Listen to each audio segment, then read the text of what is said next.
Nasugatan ang isang barangay kagawad matapos umano siyang suntukin ng basketballistang si Fran Yu sa Maynila. Nagsimula lang ang gulo dahil sa pagsita ng mga barangay officials sa maling pagpark ni Yu sa kanyang motorsiklo. Nasa frontline ng balitang yan si Ian Suyu. Martes ng tanghali nang magpark ng motorsiklo si Northport Batang Pier Guard Fran Yu sa tapat ng Barangay Hall sa Barangay 350 sa Maynila. Pagkatapos magpark, dumiretso na siya sa isang fast food restaurant. Makalipas ang ilang minuto, isang tanod na nakadilaw na t-shirt ang pumasok din sa kainan para sitahin ang nagpark na basketballista. Pagkatapos niyan ay lalabas silang pareho na may kasamang iba pang tao. Habang kausap ni Yu, biglang nahulog sa gutter ang tanod. Lumapit ang isa pang lalaking naka-blue na kagawad ng barangay. Dito na mas uminit ang diskusyon at umabot sa suntukan.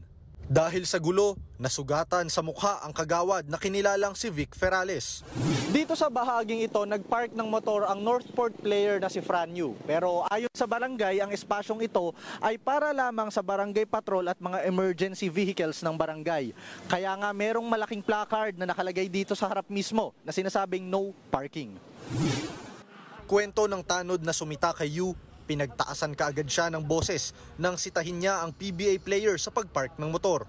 Tinuturo sa kanila yung no parking, ayaw pa nilang tanggalin yung motor. Parang ginigit-git niya ako. Tapos hindi ko natansya, may ano pala ron, na nalaglag ako. So hindi ka naman tinulak? Hindi naman po.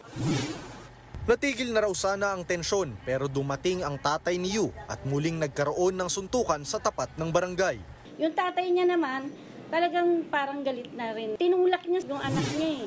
Hanggang yung kaya nasuntok si Kagawad Vicky. Yung nagkasapukan sila. Nagulat ako eh. Hindi ko alam na magkakaganyan na antong sa ganyan eh.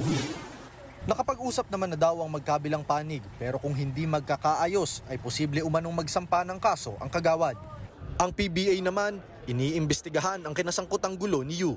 Hindi raw nila palalampasin ito, lalo't ito na ang ikatlong beses na nasangkot ang players at opisyal ng Northport sa gulo. Titignan ko muna yung video at kakausapin ko si Frankie kung paano na, kung ano talaga nangyari. So, aalamin ko muna. May message ng News 5 si Fran at ang ama nito, ngunit pareho silang tumangging magpa-interview. Nagbabalita mula sa frontline, Ian Suyu, News 5. Mga kapatid, Cheryl Cosim po, huwag maging huli at maging una sa lahat sa balitaan. Para sa tuloy-tuloy na talakayan sa Frontline, mag-follow at mag-subscribe sa social media pages ng News 5.